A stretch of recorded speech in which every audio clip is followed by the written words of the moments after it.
Nappy Dreamer. And I'm Kia Blaine. And we are the Melanin Mindset.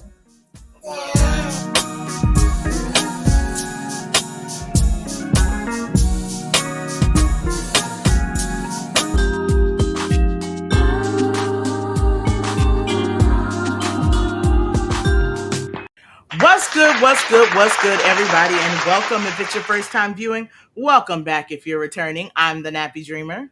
And I'm Kia Blaine. And we are the Melanin Mindset. Listen, if you're not already subscribed to the Melanin Mindset, go ahead and subscribe right now. Turn on those notification bells and give this a thumbs up so that we know that you're joining in with us here at the Melanin Mindset. All right. So find us out on Facebook, The Melanin Mindset. We can be found on Twitter, Melanin Mindset _, as well as TikTok, The Melanin Mindset. Did I name them all?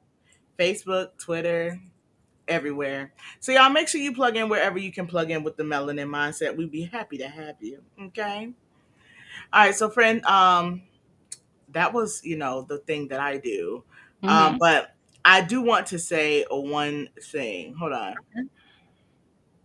You could say more than one if you want to. Knock yourself out. No. All right. So, I stay on there and I be seeing all the nonsense, right? I see all the chaos and stuff on the internet. You tend to separate, once it gets too chaotic, you be like, no, I'm done with, I'm internet overload for the day. But I always be seeing the nonsense. So with that, today I saw a video of this girl and she has curly hair. And she says, for all the people who say she has fake curls, friend, do you know why people were, and I mean, this comment section was lit. Do you know why people said this girl had fake curls? Why? Because she uses the brush method to define her curls. You know how they take the brush and they smooth it all the way out and then hold it so the curls bounce back? Yeah. That's what she was doing to define her curls. And that's how you define curls. People were in the comment section talking about something. Oh no, it's too straight at the root. You have wavy hair. You don't have curls. And then, people were up in arms. Okay. They were frustrated with the fact that this girl was able to use the brush and curl her hair. They said real curly hair doesn't need product and all of that to be curly. Was this a forum of hairstylists? Girl, it was a form of foolishness. But yeah, I don't know if you saw that one, but I'm gonna share that one with you. I gotta go back and find it. But yeah, they were really coming for her in the comment section. Like, she does not have curly hair. It's wavy. Were there curls in her hair though? Absolutely, and they were gorgeous. Yeah, it was foolishness. It was foolishness for sure. And I shared that because tonight I know we're going to be talking about the book and stuff like that. And so since we're going to be talking about the book and stuff like that, it's really important that we understand that you can mind your business respectfully. Okay. So friend, you go ahead and do the thing that you do, girl. Well, hello guys. We have reached the end of our book club book of the month, which was Feeding the Soul by Tabitha Brown. And we just kind of want to reflect on some of those key pivotal moments throughout the book that also help the readers grow and as individuals.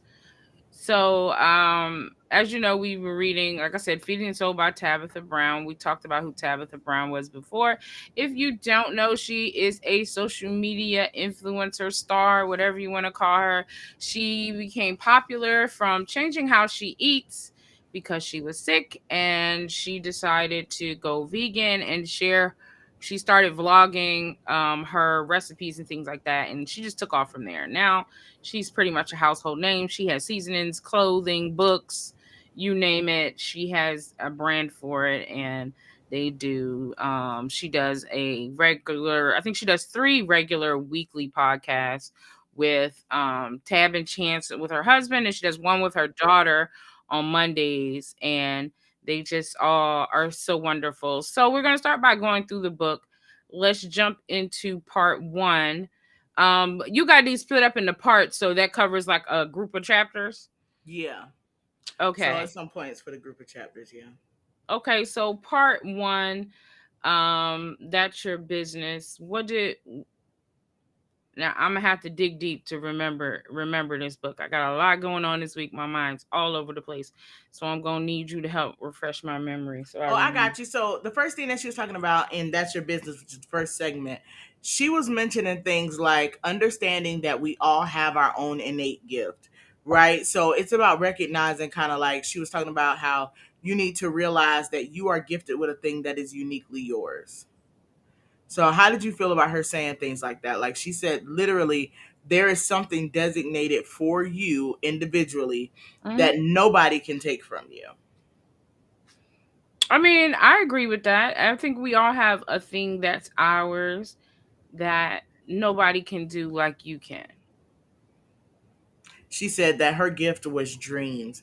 So Tabitha Brown shares in her book that her gift was dreams, Was it and dreams or visions? I she feel like saw it she was had visions. dreams. She would see things and she would dream things very vividly, and her dreams would happen. And so she I don't know does. why I feel like hers was more like visions because I thought she was awake when she would see these things. There were times that she was awake as well, but throughout the book, one of her correlating threads, like the entire time, is her sharing how she is absolutely a dreamer, and she gets these visions through her dreams. It's almost like she's awake but dreaming. And so Hmm. yeah, she does have visions and things like that too, but she kind of described it more like she is a dreamer. She sees the things that other people will not dare to dream or to envision.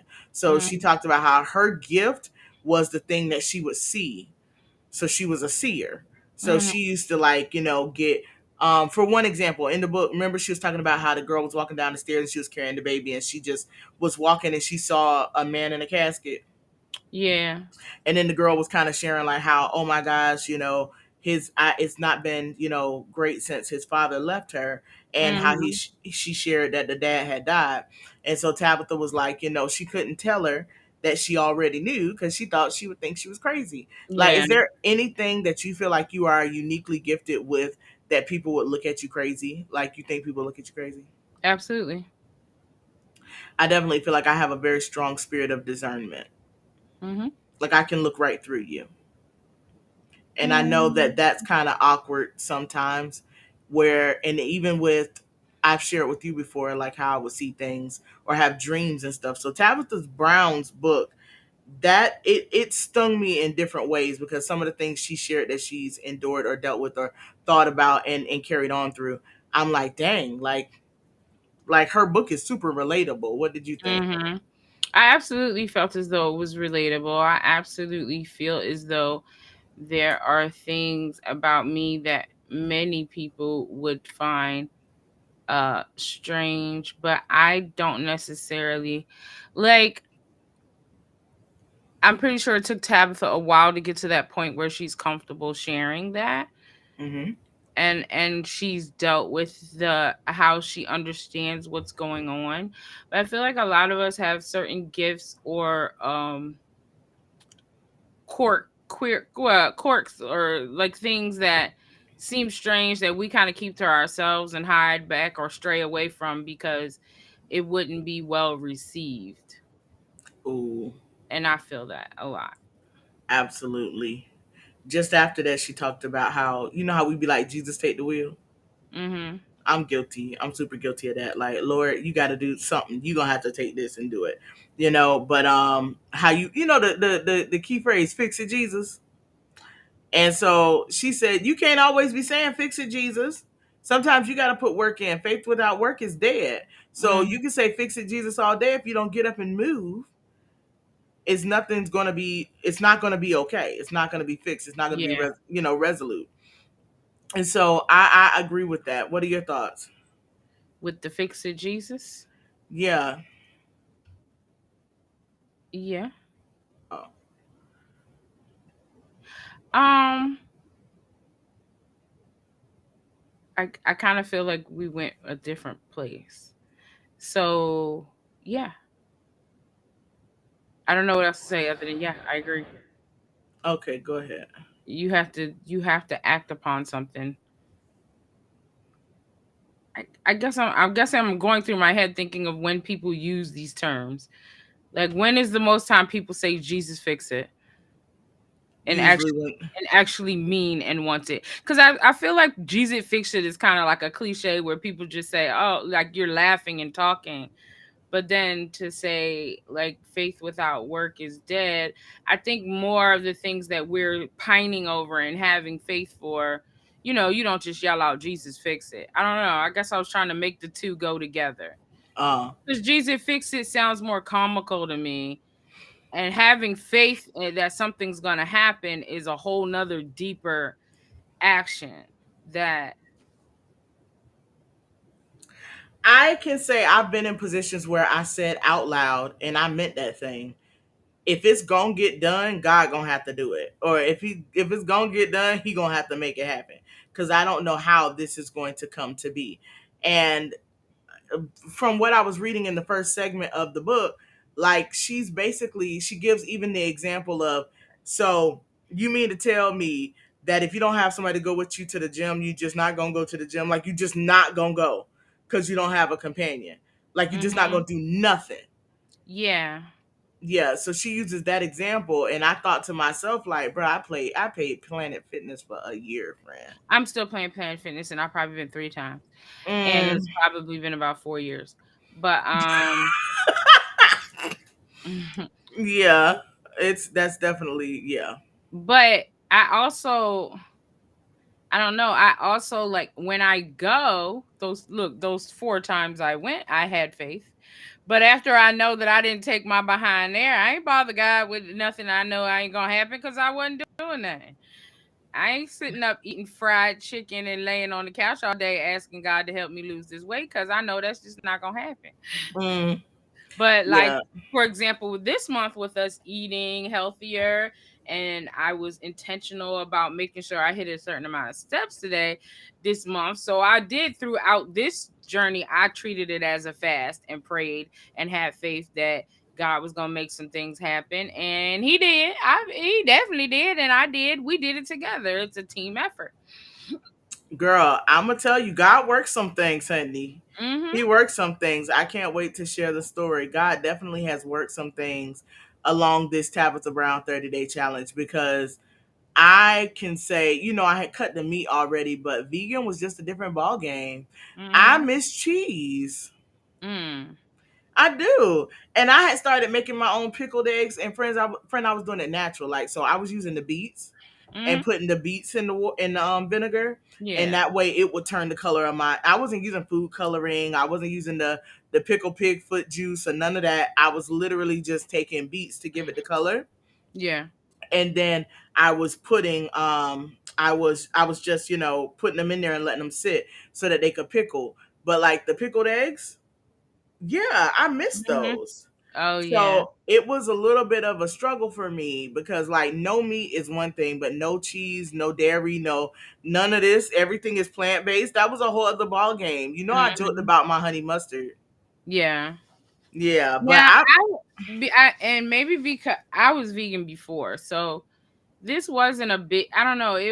It was a big deal, but it wasn't a big deal.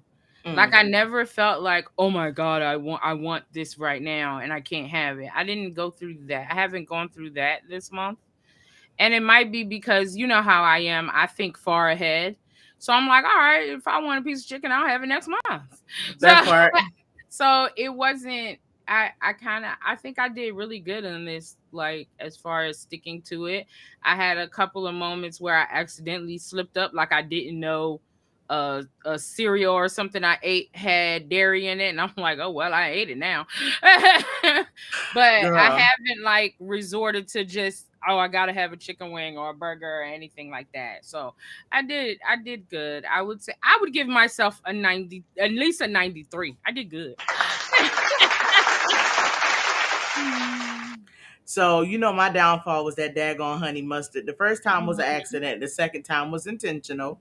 And it Mhm. wasn't even really intentional. Like I set out to go get the honey mustard. It was more or less like it was either going to be honey mustard or ranch. And I just felt like honey mustard was the lesser of two evils.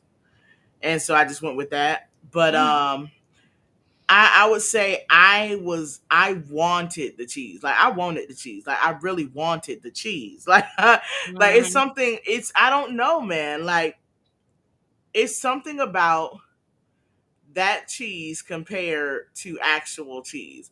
Friend, I did upload some of the pictures of our food and stuff like that. Okay. So I have a picture. Oh, I lied. No, I don't have a picture of my salad up here. Mm. Let me send a picture of my salad over. But either way, with the salad that I had made, it was so good. But here's my problem. My problem was that daggone salad, the cheese, when you sprinkle it on the cold salad, it's Mm. like crumbly.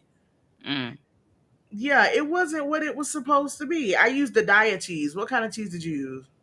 Same. I ain't put no. I don't put cheese on my salad though. So Mm, I use the yeah. diet cheese, but I used it for stuff like I made the loaded potato, so I melted the cheese on top of the loaded potato. Oh, Um, I don't know what else did I use it for. I feel like I made something else out of it. Nacho cheese.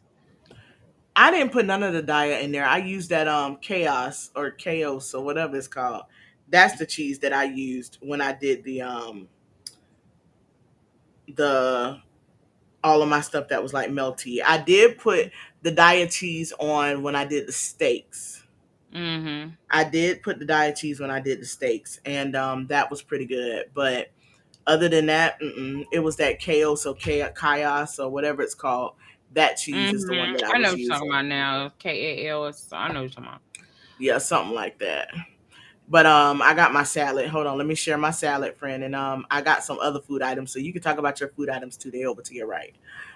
But yeah, so this was my salad right here, and that has the diet cheese on it. So my salads, friend, the entire challenge, my salads was bussing. My salads Mm-hmm. had beets on them. I had the three bean salad. I had jalapenos. I had the little cheese, crumble on there. I didn't love the diet cheese on there. It wasn't that great. But I had beets. I mean, it was just some of everything in my salads. They were so good. And the honey mustard was my weakness because I had found vegan honey mustard, girl. Mm-hmm. Yeah. It looked like okay. Okay, so we got in the chat here. It went well for me. Mm-hmm. We got a 70% for me. 70%. Mm-hmm. It was fun and I feel good. I feel a somebody said he said fun where. Listen, I Mm-hmm. do physically feel better. So Yeah. I'll share as far as physical is concerned. I struggle with my feet swelling. My feet have not been swollen other than when I fell asleep with my feet dangling when I was in my recliner. Other than that, my feet have not been swollen for Okay. probably about 2.5 weeks. Yeah. Um, I definitely feel, other than this very minute, I do feel like I have more energy. And my husband can attest to the fact that I have been getting up on time and picking him up from work. Okay. Yeah, because you're So, sleeping better and it's easier to wake up. I definitely feel the difference in my sleep pattern, and getting up out of bed is easier. Like I don't feel like I have to keep hitting the alarm clock and drag it on. Um the swelling thing, after a long day of standing on my feet all day doing hair, yes, I will have swelling, and that has reduced dramatically. I don't think I've had any swelling at all. It's no, you know when I had swelling when we made those egg rolls because it was deep fried. And I mm, swell, and not a lot, just a little bit, but I did swell from that. Me and the bathroom have become closely acquainted. I will say, eating vegan, your digestive system works awesome. on a hundred, on 100. Do you hear me? The It food goes in works 10 properly. minutes, the food comes out. It And I definitely mean, properly. yeah, and you don't feel hungry. Now, see, before the food would go in, and y'all, if this is TMI, oops. The food goes in before, and then when the food comes out, you still feel like a little bit, like weighed down. Mhm. But since the vegan challenge, the food goes in, the food comes out, you don't feel weighed down, you're not starving again, Yeah. and it's just been pleasant. Like that was overall pleasant. Like if y'all were on the vegan journey with us, please feel free to comment and let us know how the experience was for you. Like, did you have any favorite meals? How did you feel about the book? Go ahead and comment and let us know what your thoughts were. So something else that she mentioned in part one, right? Mhm. She said your ideas are just that. So, in other words, when you have ideas and you're dreaming big, that's a vision God blessed you with. And if other people Mhm. don't see it that way, you can't be mad at them because they're looking through the lenses that God gave them. God Mhm. didn't design your gift for everyone to always be able to see up front. So it's like I do struggle with that, like that, and it tied back to the whole gym situation. Like, if you want to lose weight, you need to go to the gym. If you don't have anybody who believes in you enough to go to the gym with you, you still need to get up and take your hips to the gym. Mhm. You know what I'm saying? And so for that reason alone, it was just kind of like, it is sometimes where I have an idea and I just want everybody to be okay with the idea or to be encouraging with the idea. And Tabitha really drove the point home that you are not responsible to convince other people of the visions that you have. Mhm. Like, you are responsible to carry out the vision and the gift that God placed in you. And that was a wake up call for me, because that is a big deal to me. I am the person, I am she who will not go to the gym on her own. Like, I went to the gym a couple times. I was dedicated for what, a good 2 months at one point. Yeah. I was dedicated. I was getting up at what, 5, 6 in the morning. Yeah. I was Yeah. Yeah. going to the gym. I was working out.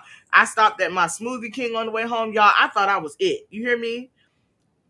But then it's just like I didn't feel motivated. I was allowing myself to be motivated by external factors. Mhm. And she really encourages you and teaches you to realize it's not about everybody else around you. Yeah. It's about the work you put in for yourself. It's about the faith that you put into action. You know what I'm saying? And Mhm. we shared along the journey some of the exercises and things. And I did share in our first recap, I said, that activity where she was saying, when you were a kid, how did you picture yourself when you grew up? You know what I'm Mhm. saying? And for me, that was tough because I had to come to that realization. Like, she got all up in my business in this book. I don't know how you felt, but I felt like she got all in my business in this I book. had I don't know. I've read my fair share of self-help books and books that kind of would fall into the same genre. So it was more of a refresher for me, like kind of like remember these things and put them in my life where they belong. Like the things that I kind of fell off on, I'm like, okay, you need to get back on that type of thing. Mm. I feel like this book hit me like the VPS book we did, the voice positioning system. Mhm. Remember, we went through that book and it was like, bruh, Yeah, yeah. I felt like some of the points that she was making, some of the things she was saying really resonated with me. Because, we'll get a self-help book real quick, but Mhm. I feel like there's only a few of them that I feel like I really was connected to. And when I was going through her book, some of the things she experienced, some of the things that happened in her walk through to where she is today, it just kind of hit a little different because I felt like I could relate.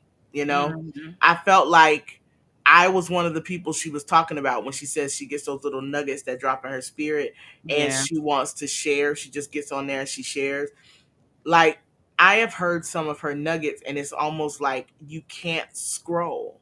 Mhm. Like, I have to stay here and watch this because she's saying something that's speaking directly to me. It feels like. Yeah. Yeah.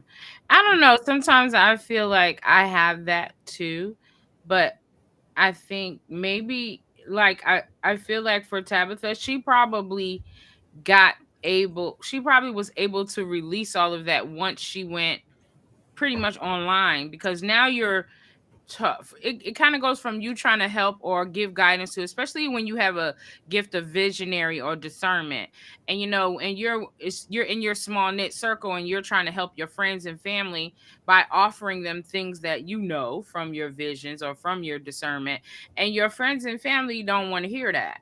And so I do feel like this platform that she's provided for herself now allows people like us who would have never been in connection with Tabitha to still reap the benefits of what she has to say and what she's telling us in her encouraging words. And so I definitely feel like we're benefiting from that, and it's probably also helping her release and hear when she hears her fans say, "Oh, this helped me so much," and this because a lot of times we sitting around with these gifts and we know we're trying to help people in our family and our close friends and they're not listening, and it could be frustrating. But when you have a bigger platform like that, you know. And I think that's why a lot of people get into ministry and public speaking. It's because you have so much that you want to give to people, but you can't necessarily find them right away that's going to listen. So it's better to just pour out. Yeah, and but she makes a few valid points later in the book too, as far as pouring out and giving up. Oh, we got some. I do feel better for sure. Yeah, it's like when she talks about pouring out, she says to make sure you always leave a little bit in your cup for yourself, though. Mm-hmm. Because the thing is this, that if you start to try to pour from an empty cup, or if you're pouring from a cup that's low, you're then giving someone else more of you than what you're giving to yourself. And Mm-hmm. she did share about adding those healthy boundaries. So we have done our fair share of episodes where we kind of was given that self-care slash boundary setting Mm-hmm. Mm-hmm. advice. So if you want, go ahead and watch back self-care, and some of those who are you. Yeah. Okay. Those are episodes that you want to go back and look at, because on those episodes we definitely discuss a lot of the key values that Tabitha Brown is talking about. Yeah.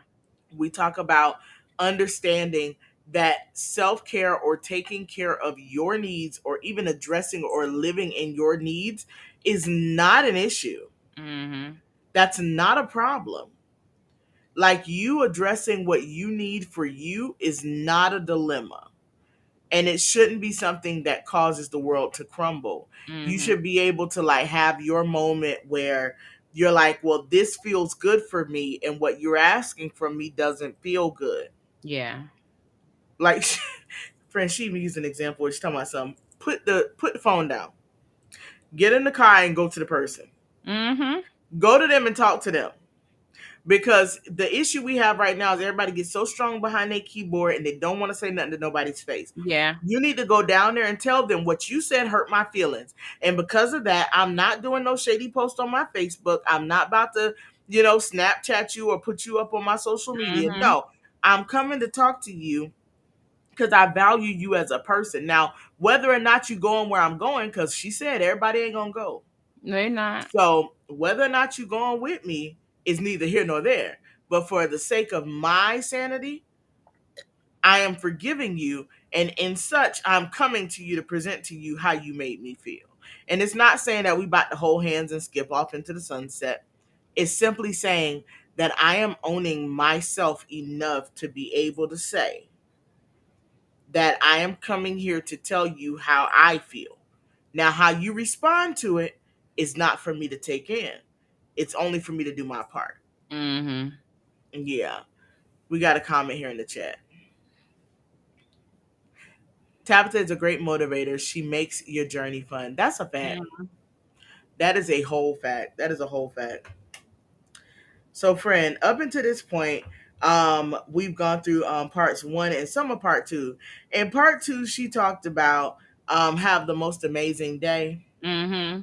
This one is going to be kind of short, but at the same time, I'm sure it's going to be some feelings. So she shared about how her stepfather, when her mom got sick with ALS, Mm-hmm. her stepfather blamed God for making his wife sick, and he didn't sign up to do all of this. So her stepfather basically refused to take care of her mama.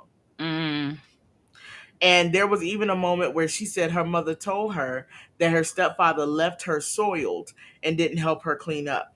And her stepfather also left her outside, as in her mother left her mother outside when she wasn't able to help get herself out of the car, and she just he He left just her left her there.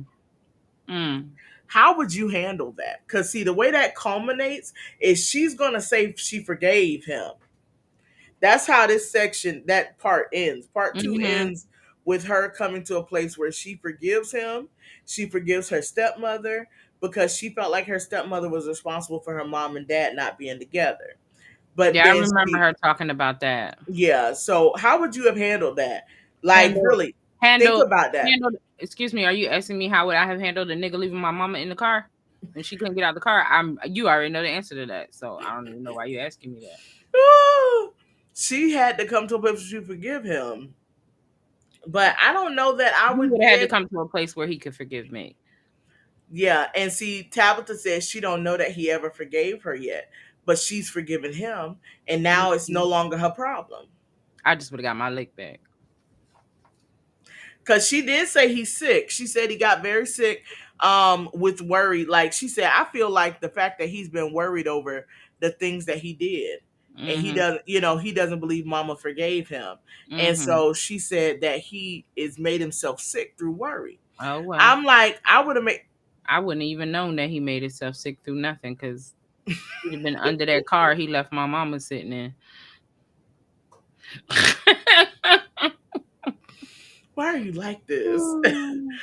But yeah, it's just like with all of that, is I said, Tab girl, you is lit. She's lit because Hmm. as you watch her develop through the story she shares, it's kind of like, how do you take those two steps back and forgive for some of these things that have transpired? Now, I understand her forgiving her stepmom because she did say it wasn't her business to begin with. Yeah. So she said she made an assumption because after her mom and dad separated, then her dad got married about a year later, and she said, "Oh, it's her. She's the reason they not together no more." Mhm. And she held that against her for so long and made her dad choose sides at family functions for so long. And then Mhm. she had to humble herself because she said that woman ain't never do nothing to you, Yeah. and she had to go and apologize. And then her stepmother actually apologized right back to her. She said Mm. her stepmother apologized back to her and said that she could have taken a step to come and find out what Tabitha's problem was. See, Mm. Tabitha was just raising sand, as the old people would say. Raising what? Sand. Like at the beach? Are you saying sand? I am. Okay. Oh, I gee. never heard that before. That's two in like 2 weeks that you have never heard. I I'm can't. pretty sure it's so much more than that. You say so much country shit I never heard before. I'd be like, what did she say? Oh, man. For those of you all who don't know, Mhm. my friend is from the north and I am indeed from the south. Mhm. Okay. So I think that's our biggest difference. Mhm. It is what it is. Whatever. Anywho, Mhm. She country. look, Tab was causing all kinds of issues. You hear me? Yeah. And so with all the issues that she was causing, it's like she didn't ever stop for a second and think that maybe her dad had just moved on and found happiness sooner than her mom. Yeah. Yeah. And then she had to come to the resolve where she said, you know what? Maybe the purpose of her mom and dad coming together wasn't even to be together forever. It was simply to create her and her sister. Mhm. You know what I'm saying? It was simply Mhm. she's like, that was the purpose. That might have been the calling on their lives. That could Yeah. have been what it was.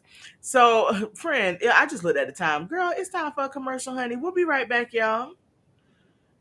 Wait, wait, wait, wait. Now we'll be right back. Now we'll be right back. What's good, Mindset family?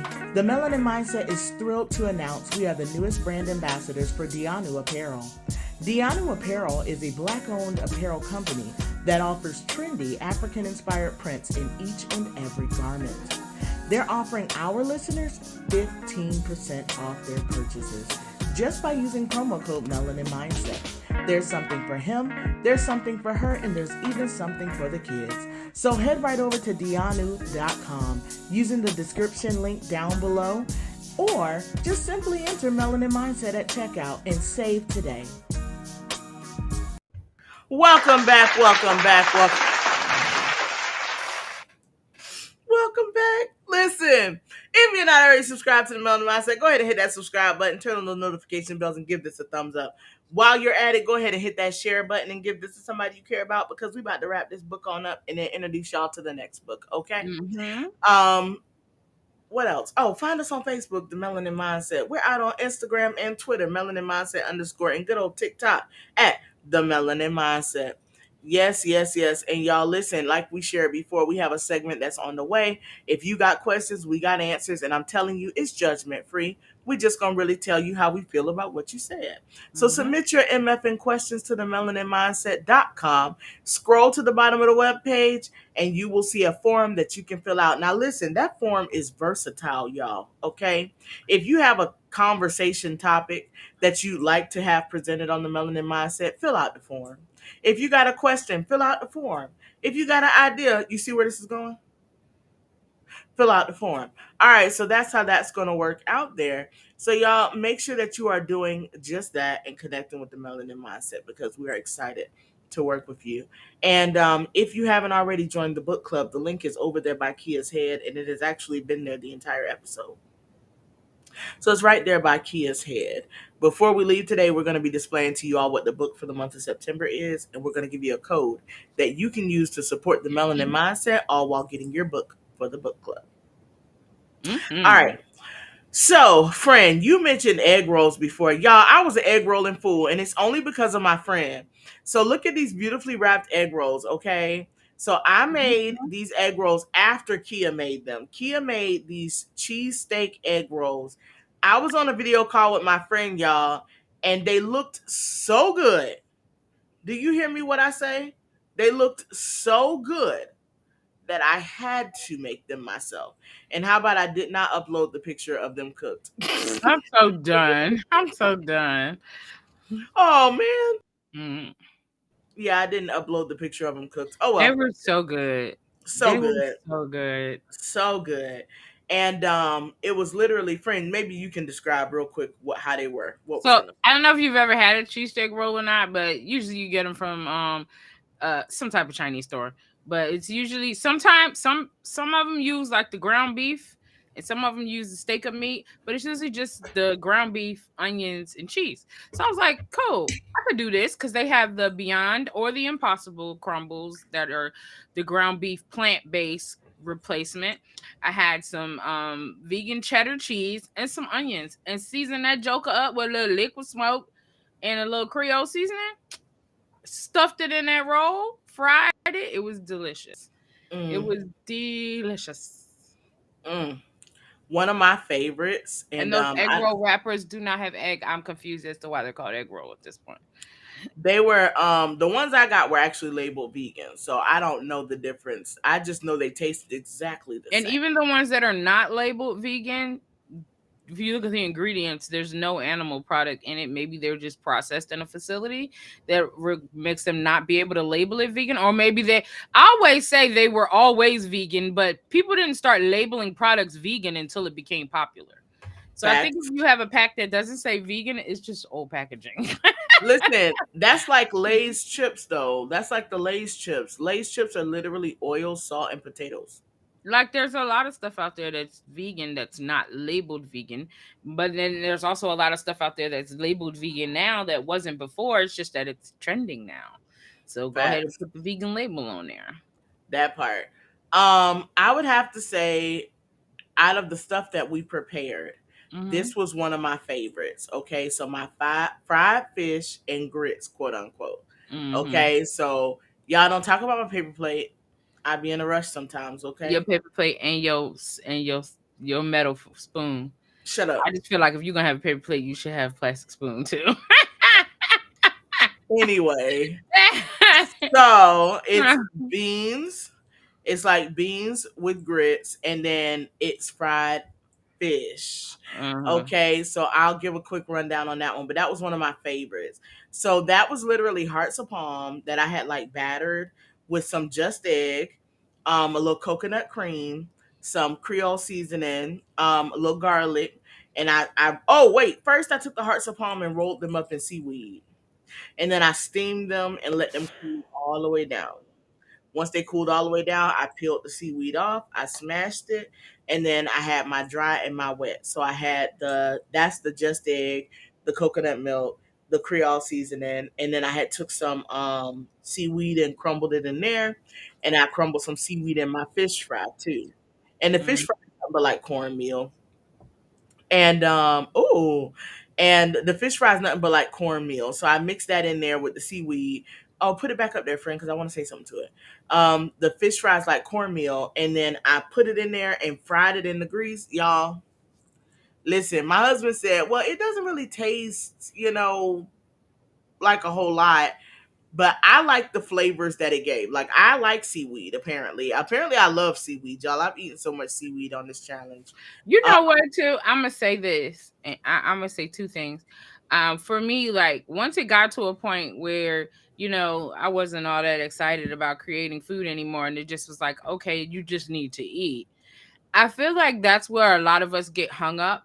And especially depending on how you grew up, if food was like something that was so special, you get so excited and you're like, okay, what are we eating today? And let's make this and let's try this. But then I got to a point somewhere about day 12, 13, 14, 15, where I'm like, you just need to eat. So that what's in part. here? Eat something. It didn't matter what it was. I keep tortillas because I could just take everything that's in the refrigerator and throw it in a wrap, and it's a wrap. And so between wraps and salads and the veggie burgers, those are seem to be the ones that I frequent the most because it's just like, okay, you need to eat, throw it. Oh no, and them chicken patties, because I take the veggies, the buffalo chicken patties, and pop them in the toaster. Listen, it's a wonder I don't look like an impossible nugget. Cause Mm. those impossible nuggets is busting. Yeah, you Okay. haven't tried them yet. Call me lazy if you got to, but them impossible nuggets was busting. And so that was like a really good quick go-to. And if you like a Jamaican patty, y'all, they got vegan Jamaican patties now. Oh wow. So yes.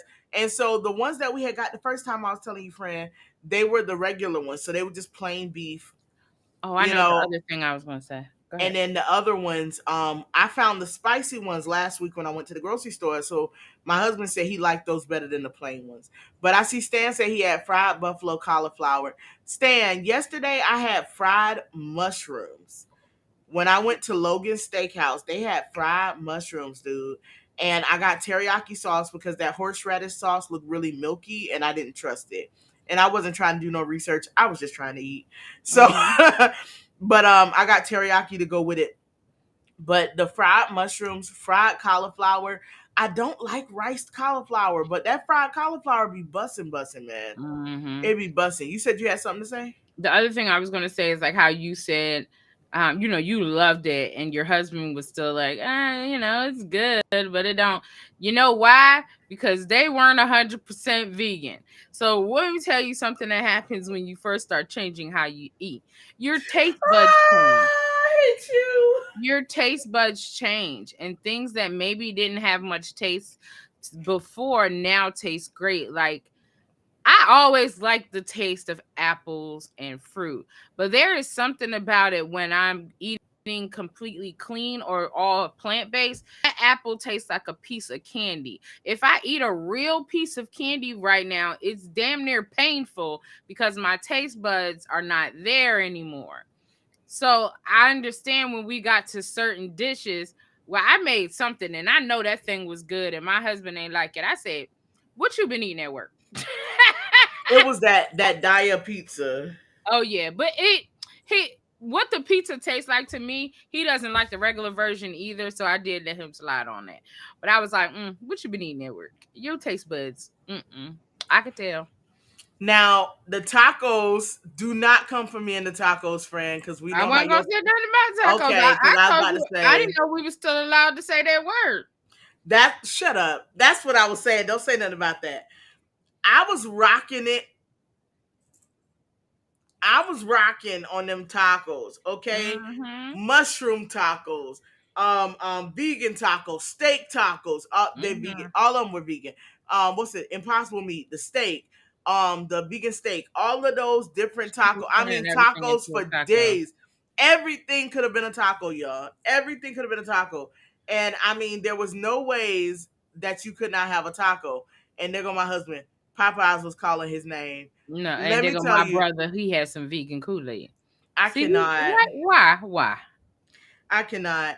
It's a lot of things that you had to overcome, and just looking at kind of like how the story kind of guided through. I did have a mark here for a exercise in this book. So the scene Mm-hmm. loved her, and if you got one that you want to bring up, you can. Um, if you go in on page 130, it says two big parts of living, right? Mhm. It says two big parts of living free. It says are being able to say no to the things that no longer serve you and being able to say yes to the things that'll lead you to being as free as possible. Then it has the exercise. It says, and I didn't write it in the book because I figure if I turn my book around while I'm talking to y'all, I ain't got time. So in the first column, make a list of things you need to say no to. In the second column, make a list of your yeses. Take a minute to sit down with your list. I'm not telling you to take to make a plan just yet. Sometimes we need to let these things shift and take hold in us. I invite you to simply sit with what you've uncovered in this space on page 132. Draw whatever comes to mind when you think about your life and what it'll be like when you say no or yes to the things on your list. Mhm. So some of the things that I had, and I'll just give some light examples, because y'all, I was trying to do the work, so I'm not about to really dig like that on my responses. But a few of the things that I would start saying no to, I'm sorry, say yes to, and I think I leaned more into the yeses because I feel like my no's don't go to anybody else but myself.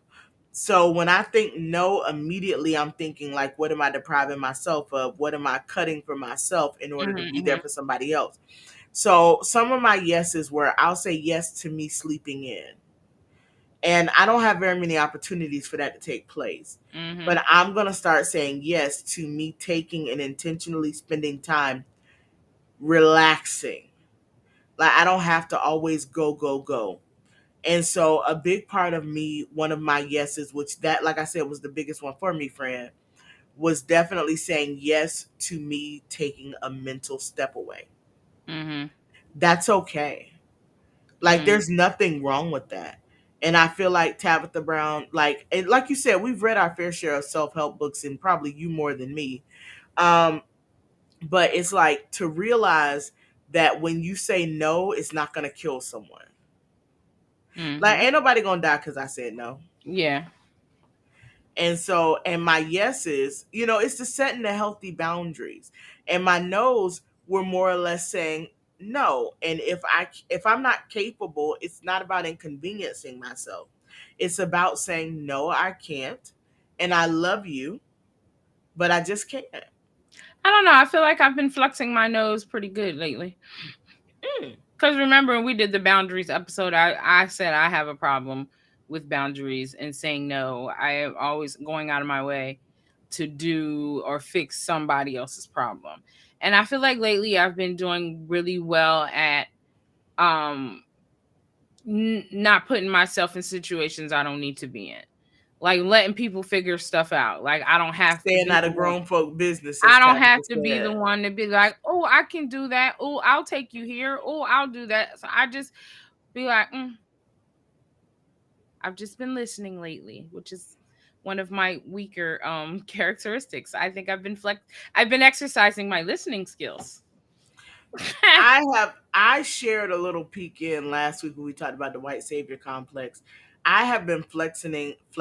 Ooh, that's not a word, y'all. Let's put it in a Flexing. dictionary. Conversate is one, so let's go ahead and put it in I'm there. so done. Is I oh have God. absolutely been acknowledging, mentally giving space to my observations Mhm. because I have a Rolodex of memory.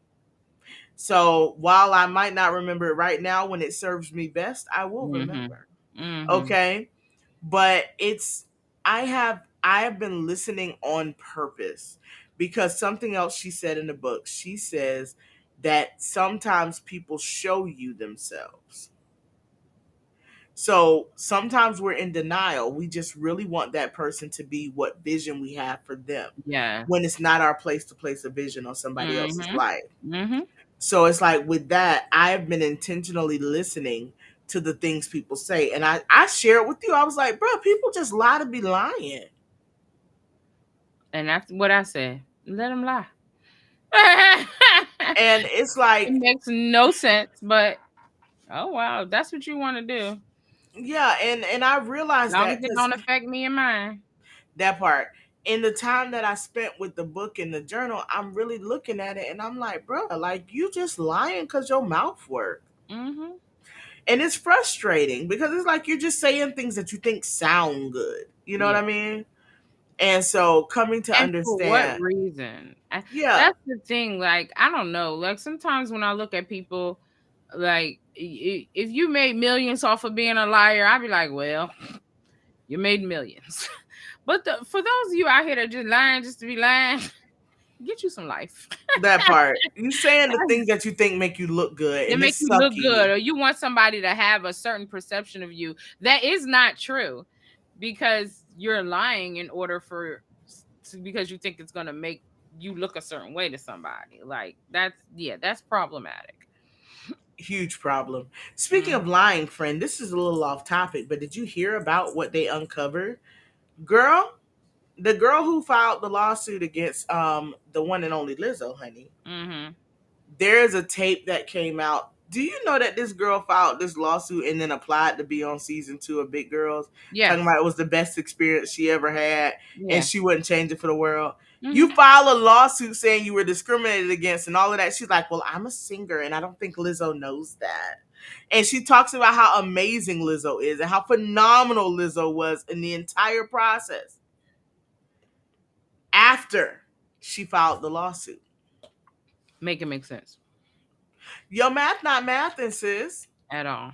And then somebody tried to post a clip from Big Girls where she did the naked photo shoot, but then the same girl didn't want to get naked. And Lizzo said, listen, these decisions are really up to you at the end of the day. Mhm. Lizzo did share with them that she's an exhibitionist, but then she said, it's really your choice at the end of the day. Yeah, and I think they did alter her photo so that she wasn't completely naked in her photo, was she? She wasn't at all naked. She had Yeah. her top. She said, oh, I'll do the bra and the panties. And they let her do it. Yeah.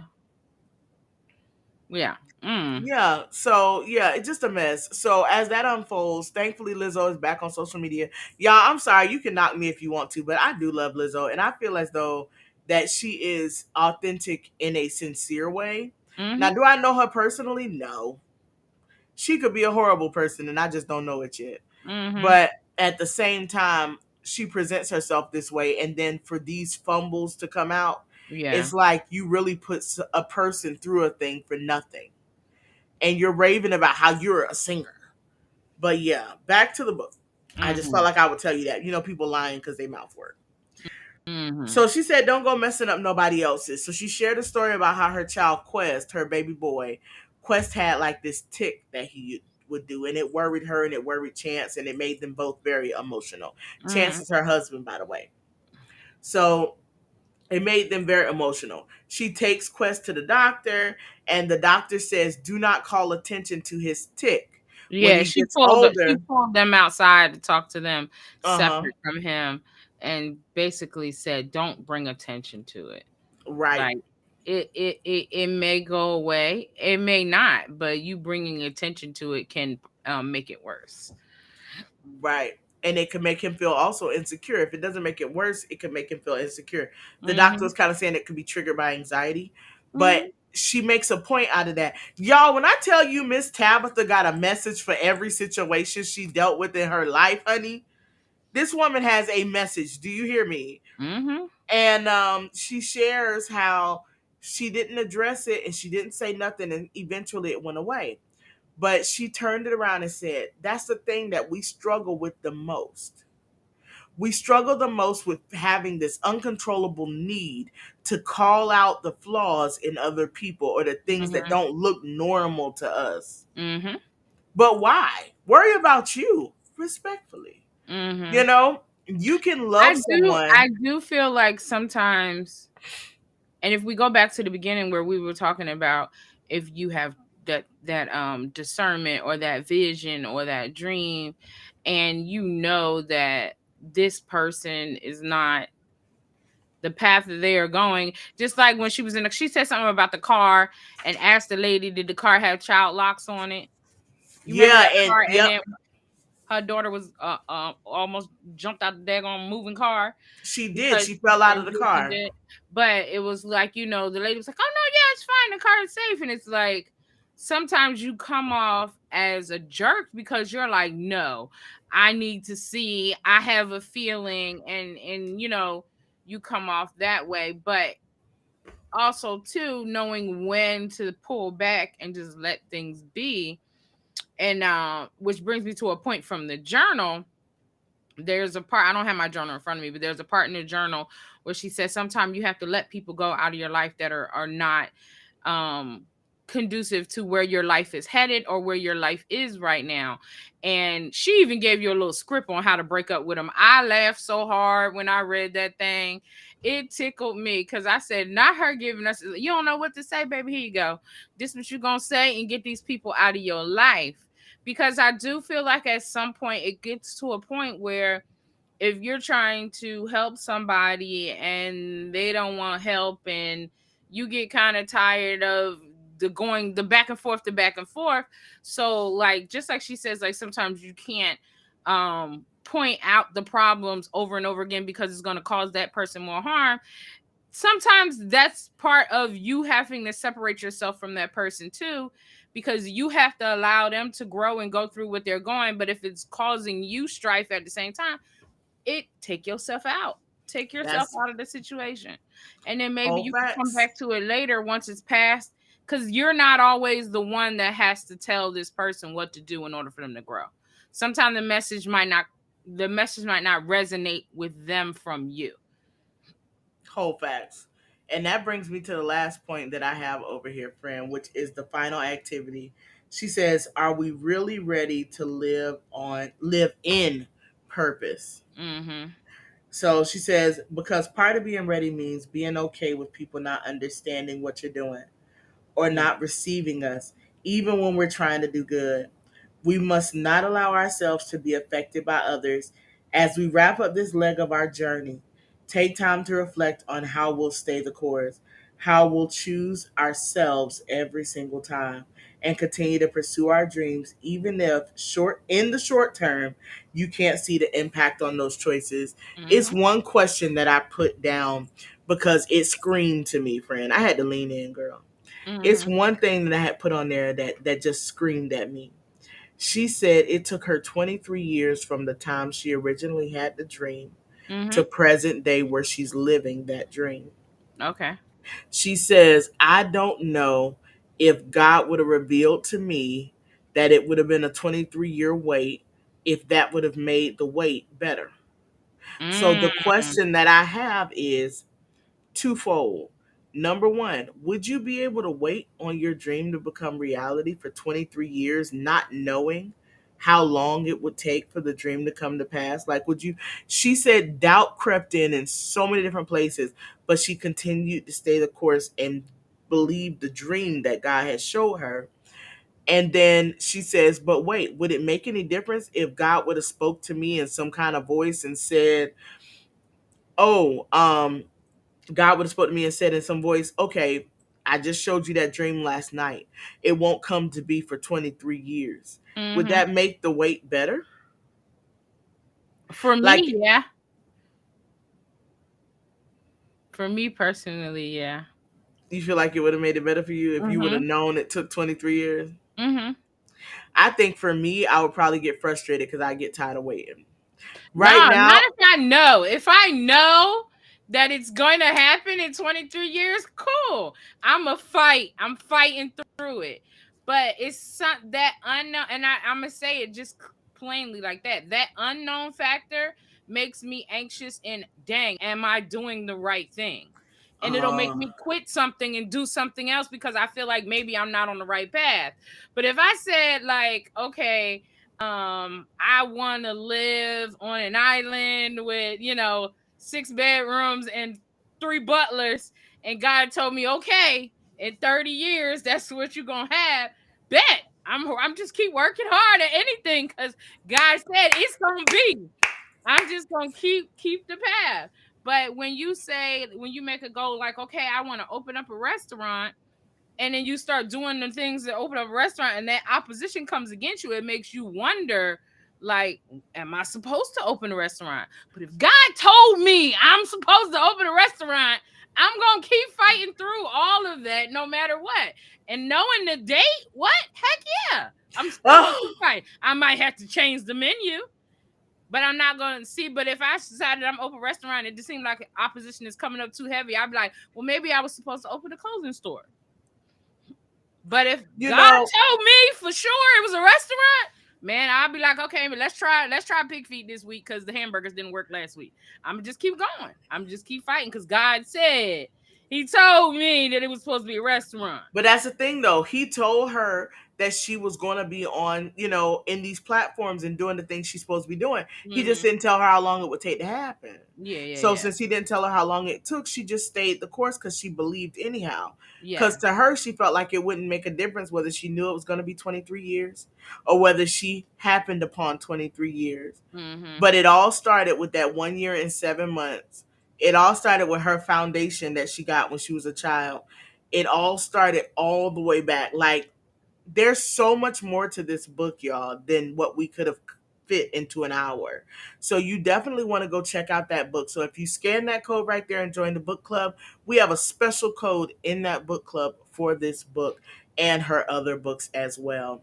So a few other spotlights before we run out the door.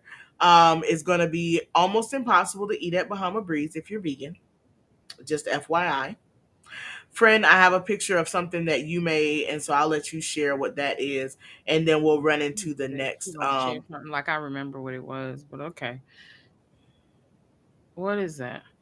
Oh, that was the okay, y'all. Y'all know sis like her a good hoagie if you from up north, and a sub from if you're from down south. So this was my vegan Publix sub that I made. I got the roll from Publix. The roll from Publix is vegan. And then I got toforky and I had the vegan Gouda, smoked Gouda, and then all the toppings. We had spinach, we had banana peppers, we had pickles, we had tomatoes, onions, and then a little side fruit salad. Delicious. One of my faves. Cause I do. I love a good sandwich.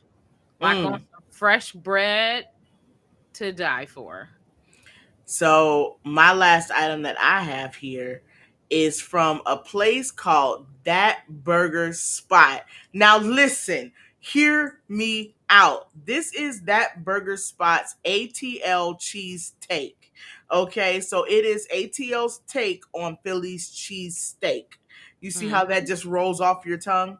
Well, guess what? They got a vegan version, y'all. The vegan bread, the vegan cheese, the vegan meat, all the peppers and onions, and then of course the good old fries with a little pinch of salt. The this and That the was a fistful of burger. salt on them fries. I could see that salt. I'm so done. This was my husband's sandwich. My sandwich did not stand a chance. So that's what my husband had was the ATL cheesesteak.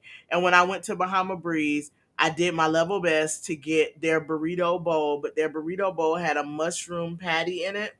And Hmm. so they just kind of crumble up the mushroom patty, and the sauce was really, really good. And I had a little avocado with some white rice. But I definitely want to start steering clear a little bit more of the white rice. You know what I'm saying? Because yeah, that's a little heavy. So, friend, how did you feel? Just give a quick overall, and then we're gonna tell them what the next book is, and we're gonna head out the door. So, how do you feel overall after the 30-day challenge? I feel great. Any takeaways? You said a quick overall. I feel great. What are your takeaways, friend? I feel like we did this in the beginning of the episode. I feel great. I feel lighter. We did all of this already.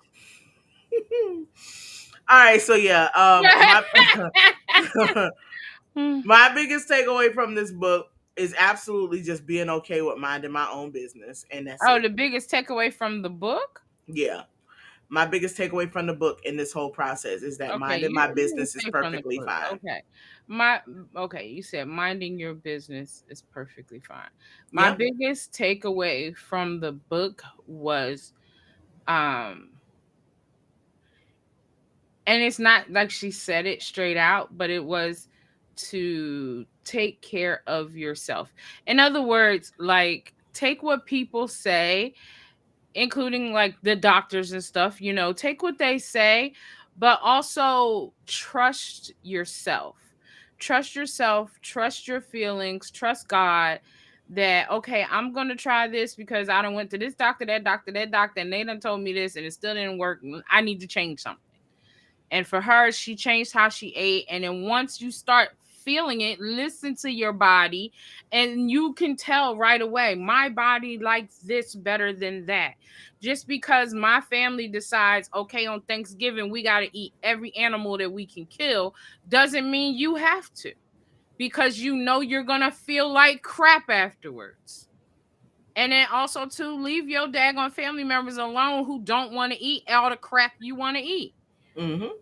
Like, I've noticed that a while. Oh, you're not gonna eat that? Oh, you don't eat that? Why? What is you? I just don't want to eat it. Why do I have to explain what I don't want to put inside of my body? So I got to give kudos to my people because my people had some act right during my 30-day challenge. Mm-hmm. So they were absolutely respectful of my process. I don't feel like anybody was trying to push anything on me. They were kind of intrigued by the whole thing. But Mm-hmm. then at the same time, they were just like, hey, that's, if that's what you want to do, that's perfectly fine. Like, even all the way down to they invited me to Logan's yesterday. And, I'm not that person that's about to be like, oh, I'm not eating this, this, and this. No, honey, I likes to eat. So I'm going to find what I can eat wherever we go. You Yeah. know what I'm saying? I'm not about to make a big deal about it. And but I still got a phone call, and the phone call was like, "Oh my gosh, I forgot you don't eat meat, and we going to Logan's. And what are you supposed to eat? They do have good salads." And I was like, "No, it's cool. I'm good. I know what I'm eating." Uh-huh. And I was fine, but just the consideration of the Yeah. fact that I'm not. That So was I got to cool. give, yeah, I'm gonna Mm-hmm. give an applause to my people because they definitely Mm-hmm. had some act right during this challenge, and I appreciated it. Yeah. And so I didn't make a big fuss about anything, no matter where I went, whoever I was with. I just got on Google. Y'all, Google is a lifesaver. Yeah. It's a Same. Like, I lifesaver. don't even think a lot of people know I was doing the challenge, unless they, people who follow the podcast and stuff like that. But just like my clients and stuff like that, and they really didn't. I didn't make a big deal out of it. Like you said, if we went out, I just ordered what I ordered. And it is what it is. They offer me, you want Right? one? No, I'm good. Thank you. No, thank you. Yep. I only had to explain myself the one time, and it was only because I'm not eating meat. I would like to not have what you're offering me. Thank you. And Yeah. that's it. So y'all listen, the Melanin Mindset is trying to keep this thing going. So the MFN Book Club, let me go ahead and grab the link, is going to be reading a new book in the month of September. So if you scan that QR code, friend pointed out, scan that QR code, and that is a special Just the code new that, book. Just the new book. yes, that is a special code that supports the Melanin Mindset. Listen, that code right there supports the Melanin Mindset when you purchase your book from Amazon. And next month, for the month of September, starting on September 1st, is a book called Trust by a Lord, an author Author. named Danis L. Reed. Mm-hmm. Danis L. Reed. And she has a few books, but we're going to be starting off with book number one. This is a 3-part series. Book number one is Trust. And for the month of September, on September the 1st, the the reading list will go live in the book club. So your reading schedule will be live, and each Monday we'll be doing a mini segment just like we did with the Tabitha Brown challenge, a small segment kind of talking about what we've looked at so far and our experience with the book. But y'all, this one is gushy, so you're going to want to get this, okay? I'm telling you, you want to get this one. This one's one to talk about. I already got mine, y'all, so I'm ready on September 1st to You get said it's going. what? It's gushy. Gushy. Yes, it's gushy. It's good. It's gushy. It's going to be one of those books that you read and it's going to have you hooked up, and you're going to be reading ahead of the schedule if you like to read. Mm-hmm. So, Trust by Danis L. Reed, and I know it's in reverse, but y'all, this is the book. All right, and that's the link. Uh-huh. So, get your copy and be ready on September 1st to read. We'll be dropping gems and giving y'all our thoughts after our breaks during the Melanin Mindset on Mondays. And who knows, we might do something special for you. You never know. Mm-hmm. All right. But to all of those who are viewing us in the book club, because tonight we did actually stream in the book club. So what's good, book club people? All right. What's good? So what's good to y'all? So yes, we did actually stream in the book club tonight, but we will not be streaming in the book club come Monday. So make sure you tune in with the Melanin Mindset at www.themelaninmindset.live. Make sure you also go to www.themelaninmindset.com. Scroll to the bottom, submit your questions, comments, or thoughts to the Melanin Mindset so that we can start incorporating some of your ideas with our ideas. Okay, that sounds like a good idea. Sounds like a great idea. All right. So thank y'all so much for tuning in tonight. Friend, you got anything? Nope. Word. We out, y'all. We love you. Peace.